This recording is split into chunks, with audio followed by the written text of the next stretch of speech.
Welcome to Subramani. Lot of young people either they come on their own or their parents send them to me saying, "Oh, he has just started investing, or she has just started.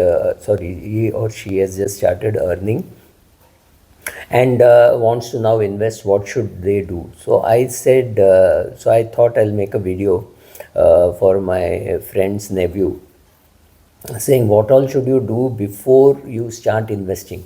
Investing is a very good thing to do as soon as you start earning. I keep saying your first SIP should be from your first salary check. That's all nice to say, but let us look at the things that you have to do before even doing that. One, I'm assuming you're a 22, 23-year-old just starting life. So this advice is for you. Talk to your parents about what are their priorities. Suppose your father is struggling to pay the EMI, right, or something like that. He's got some other debt, maybe not car, not house EMI, car EMI, something like that. Make sure that you help him paying that. So you chip in saying, I'll pay the electricity bill, I'll pay the telephone bill, or I will pay the maid servant salary or something, and chip in and help the family. Check whether your family needs help. Most of the cases that people who come to me are parents have already provided for all that, so their case may be different, but in your case, check that out. Find out whether the family needs help. Second, it's a great time to be starting to invest for you because you got another 40, 50 years. But find out what your parents have done about their investing. Just like that, casually talk to them about whether they invest in equities at all. Does your father keep all his money in bank fixed deposits and things like that? Then his money is not growing. Know it. I'm not saying you have to do anything with that. Third, if your father has any debt, help him repay that, so that you can do that by either repaying the debt actually or by paying for some other expenses so that he gets money enough to repay the debts, right?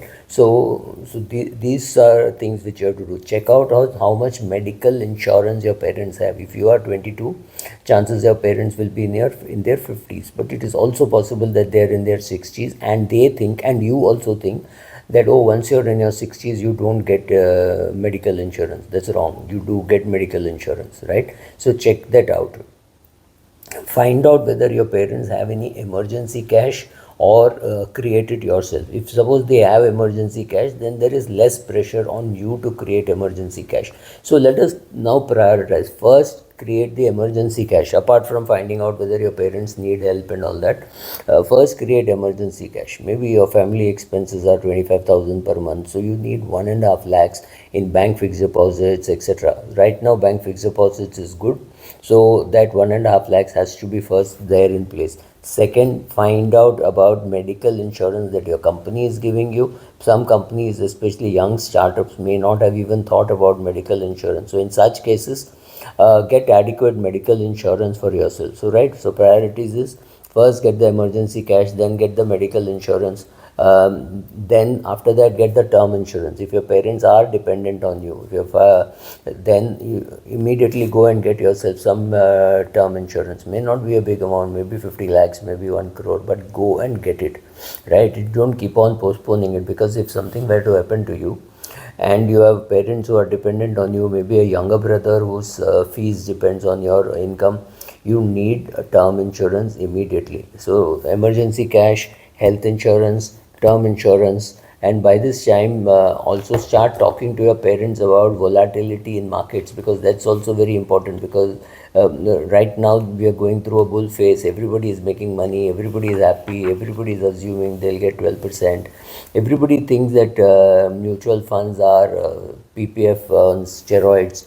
PPF has a short return of 7% and equities have a short return of 12%. There's no such thing. You can go to negative times when you can go to a 3-year period. 3-year SIP can get you very low 1-2% returns. This is the time when your parents may taunt you, or your parents' friends may taunt them, saying, oh, share market doob gaya. They'll see some stupid news item saying 10,000 crores wiped off Adani and Ambani's, and then they'll come to you and say, see, they lose 10,000 crores. What will happen if you lose 10,000 crores? No sense. But yes, make sure that your family understands what you're doing. After doing all this, make sure that you have, see, there are two things we do: we save and we invest. For when we put money in National Savings Certificate, PPF, or savings bank account, or bank FD, or ultra short bond fund, short bond fund, all those things, we are saving money. So if you have some foreseeable goal, that in 6 months, 8 months, you want to buy a motorcycle, or anything, any asset that you want to buy, those are things for which your bank RD would just work as fine. So start saving money. Learning to save is more important, or as much important as learning to invest. Only when you learn to save, you will save enough money, and you will have money surplus. I mean, that's money that you saved is the one which is going to become investments. So if you don't understand investments, that's fine. You just go and put money in an index fund.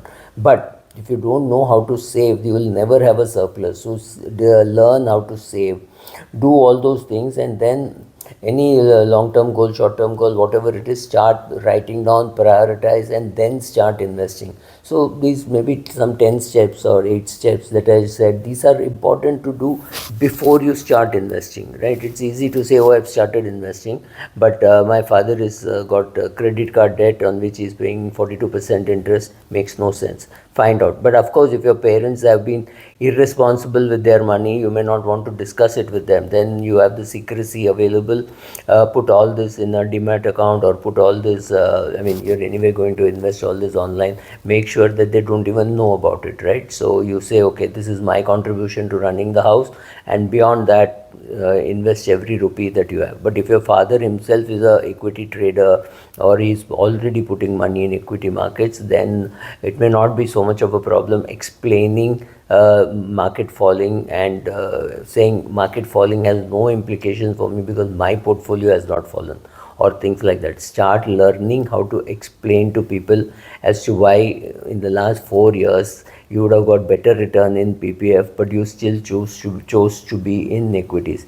You need to do all this if you want it sustained, because suddenly if your father says, and you the listening types, then your father says, oh, you've lost too much money, remove all the money from equity, it would be perhaps the worst thing that you could do, right? Thank you.